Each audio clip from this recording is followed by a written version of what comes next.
Welcome to Kitchen Table Conversations, a series of short and shareable conversation starters for those of us who have or love and support people with a complicated and beautiful brain. Here's your host, Angela Geddes. Hi, everyone, and welcome to another edition of Kitchen Table Conversations. Happy 2024. Here we are in the first week of January, and for me, it's kind of hard to believe we're here already.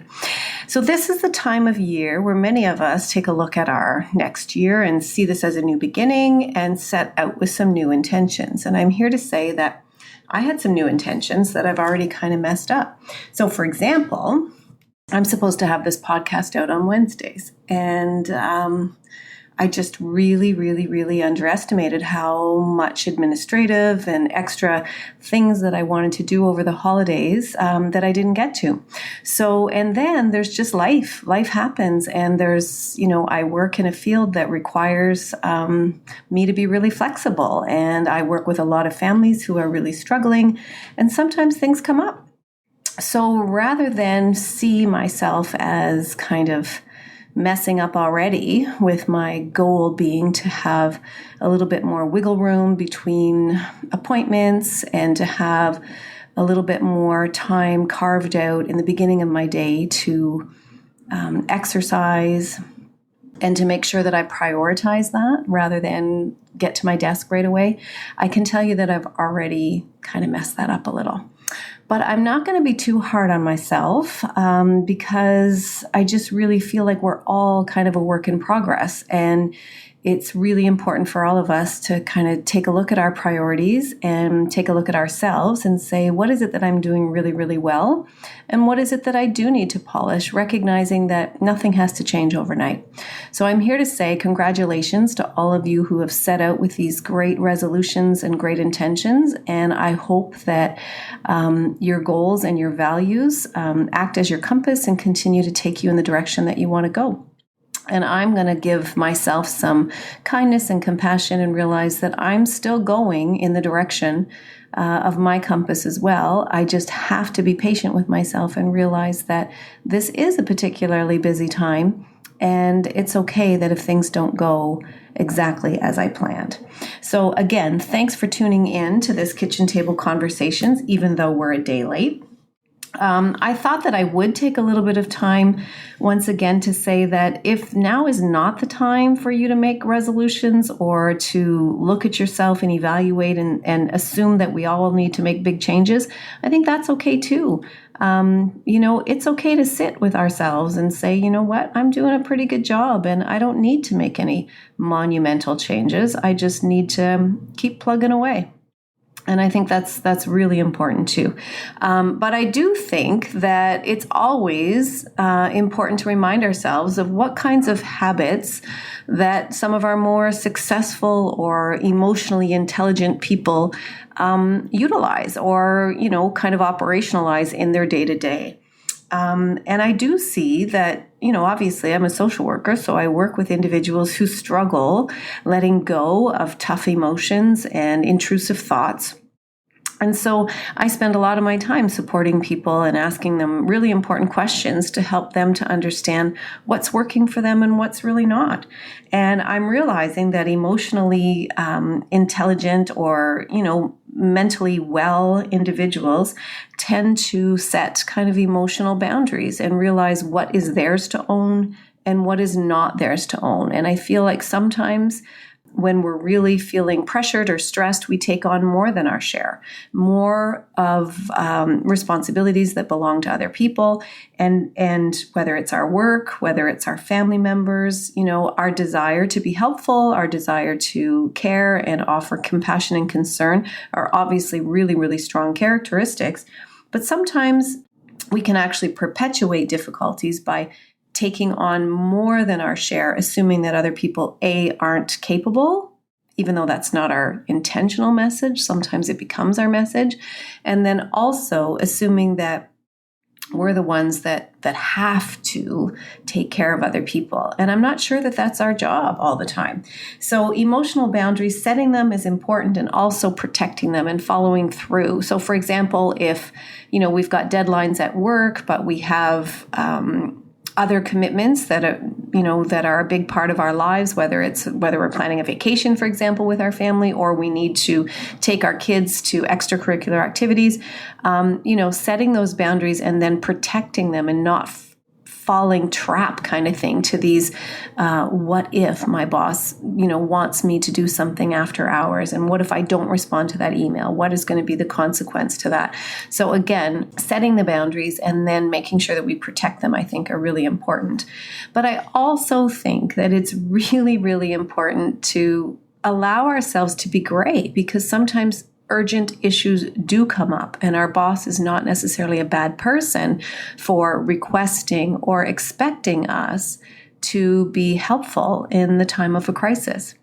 And it's up to us to evaluate that. So it's interesting because I got questioned not too long ago around, why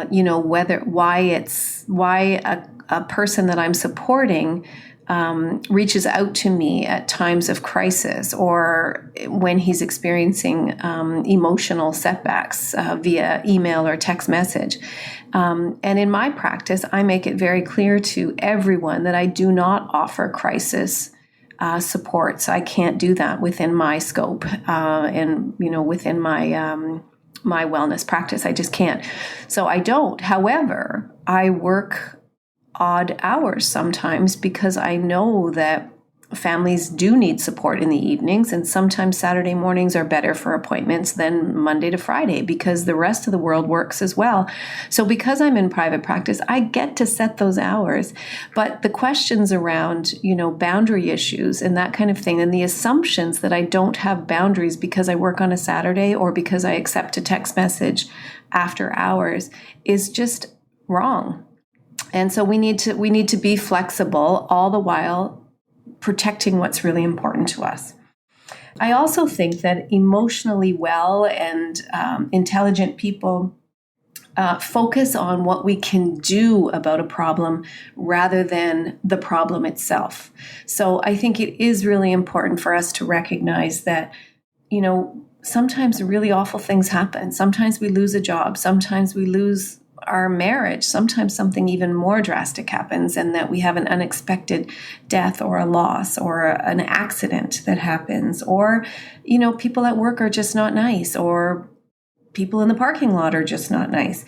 Rather than focusing on the problem, sometimes if we focus on what we can do, that really gives us power and it really helps us to move forward in a good way. Thinking and feelings are different. The feelings that we have around certain circumstances when we get triggered and our whole body reacts to pain, for example, or anxiety or high stress, that's something that we can't necessarily control. But eventually we can gain control of the thoughts, and we can ask ourselves if these thoughts are actually helping us or hurting us. And sometimes when we tend to ruminate about how bad somebody behaved in the parking lot, for example, or think about road rage, where does that get us? What does that really matter that stranger over there is acting kind of oddly or dangerously? Make yourself safe. Do what you can to protect yourself and others. If it's obviously erratic, behavior, call the authorities in that situation. But once you're done that, what else can you do? And what else does thinking about how bad that person behaved, how does that give us energy or power? So questioning that and really focusing on bouncing back from difficult times rather than the setback or the problem itself. Again, focusing on our thoughts and keeping them more helpful rather than harmful, it doesn't help us to spiral into, reliving those events. And I think it's really important for all of us to remember too that, I've spoke before about the power of mindfulness and taking emotional vacations per se, because our bodies don't really know the difference between remembering or really being mindful around, going back to your happy place, like imagining yourself on a beach and imagining the sunshine and the warmth against your skin. When you do that, our bodies react as though they're actually at the beach, and you benefit from all of what our body is doing to make sure that we know that we're safe and that we're content and we're peaceful and we're less stressed. So that has a physiological response, just like when we remember something that's really tragic or really painful or really scary. Our body reacts into that and gets us prepared for that fight or flight or to protect ourselves. So replaying negative circumstances and situations continues to bring those negative emotions back into our bodies, and we do have a stress response. So that's not something that we want to kind of perpetuate. We want to let those thoughts go and recognize that they're not helping us. We can't do anything about the bad behavior or the difficult or tragic circumstance that's happened, except protect ourselves and move forward with the learning and again being a part of solutions if that's possible. And emotionally well people also take responsibility for their own behavior, but also cut themselves a break. And so I always say this, we are all flawed individuals and we are capable of error. And so we, sometimes can be so hard on ourselves. When a circumstance happened yesterday where I wasn't sure that I made the best judgment during a brand new kind of set of circumstances for me. And it was my husband who said, "When's the last time you spoke to anybody in that circumstance?" And I'm like, when it was through my work and it was an urgent and different circumstance for me. And I said, "I don't think I ever have." And he said, "Well, you're learning, and I'm like, "You're right. I am learning." And that's the kind of support that I would offer my best friend or a colleague. But for myself, it was this pit in my stomach wondering, are there going to be consequences for the other person because of what I said? Is this the best way that I could have handled it? And the bottom line is I won't make the best decision every single time. My goal is to make more good decisions than poor, right? But we all make mistakes. So I think that's really, really important too. And again, treat ourselves the way we would treat our best friends. I don't think we do that very well. And the other thing to remember too is that, even Walt Disney got fired because he wasn't as creative enough. So there are, people do get rejected. People don't appreciate what it is you bring to the table. Sometimes people lose jobs without just cause or without any cause at all, just because the management team doesn't align or things within the organization are different, or people do lack some of the ethics and morals that maybe you hold to high standards. So sometimes there is a misfit, and sometimes people get away with what we assume is kind of bad behavior. That definitely happens. But again, focusing on what we can do and the bounce back rather than the incident itself, because there's nothing more we can do about some of these circumstances, except move forward in the best way possible that helps us align with our values and the things that are really, really important to us. I also think that it's really important for all of us to understand too that bad things do happen to good people.